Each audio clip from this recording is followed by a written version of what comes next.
My family needs a miracle right now. You see, my daughter's been missing for almost 6 months. As a matter of fact, it'll be 6 months, 2 days after Christmas. And I fully believe that someone out there knows where she is.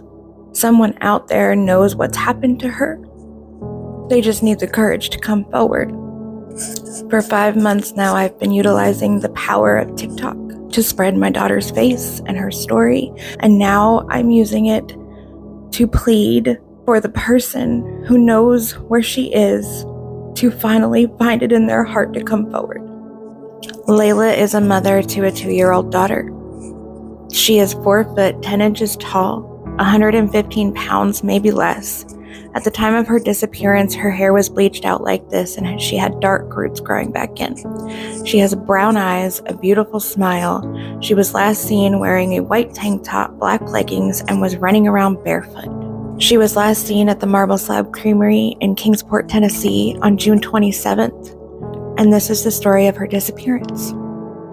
I've told this story 1,000 times, and I will tell it 1,000,000 more if it gets me the answers that I'm seeking. Saturday, June 24th, I received this message from my daughter's boyfriend from her Facebook account. They were sharing a phone. Her phone had been confiscated by the police in February when he was arrested. As you can see, I visibly panic. He does not get back to me, but apparently when my daughter checks her Facebook account later that evening, she does. She sees that I am visibly upset and shaken and responds to me.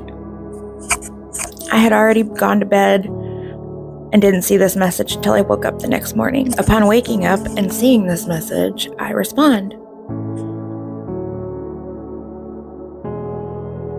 I don't find any of this strange. As a matter of fact, I'm relieved. In my mind, I'm thinking, she doesn't want to tell me where she is or about what's going on because he has access to this account and she's trying to escape a toxic environment, a toxic relationship, and I'm feeling rather relieved. Maybe I'm going to get my girl back. 24 hours later, I get more messages from her boyfriend on her Facebook account. At this point, I'm feeling like he is manipulating me into trying to locate her for him, and I don't want to help him do that. Her boyfriend had been in contact with Layla's biological father in New Jersey, also pleading with him to help him find her. He had also posted several missing persons posts to his Facebook accounts. That day, I had also reached out to a family member who knows a lot of the same people Layla and her boyfriend do and asked them to try and track her down so I could find her and go pick her up. We were able to trace where she was Friday night, Saturday night, Sunday, maybe Sunday night. We had some idea of that, but by Monday, we had no idea where she might be. So now it's Monday night, and Layla's dad and I are having a conversation about what we need to do next. I asked him to wait until 8 a.m. the next morning, and we would call her in as a missing person. I worried that they wouldn't take us seriously if we had done it too soon. I don't know why I watched too much TV, I guess. I thought that would be a factor. Layla's dad couldn't sleep that night, and he ended up calling in a missing persons report in the wee hours of June 27th.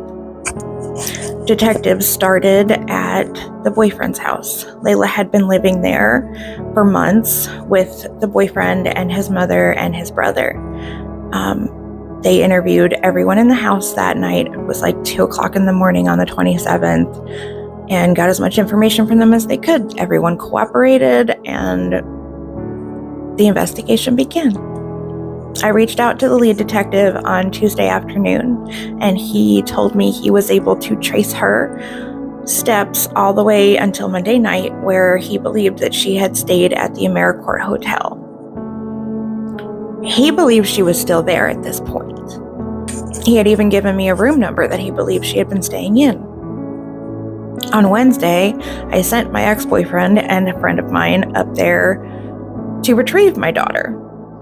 When they got there, they pounded on the door, no one came to it, and suddenly, Layla's boyfriend and his friends came from, the shadows. I guess they were staking the place out too, trying to find her, and everyone grouped up together and walked the Greenbelt, which is a trail that is behind the AmeriCorps Hotel, up and down, went to all the stores in the area. They went Layla hunting. 2 weeks into Layla's disappearance, we started getting these crazy messages on Cash App from Layla's Cash App account. They seemed to be ransom messages. Someone was asking us for money, and we would get her returned to us safely if we gave the money. We engaged with this person and sent money back and forth, trying to get more and more information, trying to find out if this person really had my daughter. We asked some key questions like, what's your baby brother's middle name? And what is the stranger danger password that your grandfather taught you? Things of that nature. Whoever was on the other end did not know the answers to these questions. And that is when I realized that this had nothing to do with my daughter. This person did not have her. And if they did, she wasn't able to speak because she knows the answers to those questions. It took several weeks before we could locate where the messages were coming from. A search was done. A home was raided. My daughter was not there. There was no signs that she had been held there against her will or wishes. There was no signs of foul play. Layla's 21st birthday was August 5th, and we held a candlelight vigil in her honor. On August 7th, we met with detectives. They wanted to get us up to speed on the progress of the case. They showed us a map similar to this one.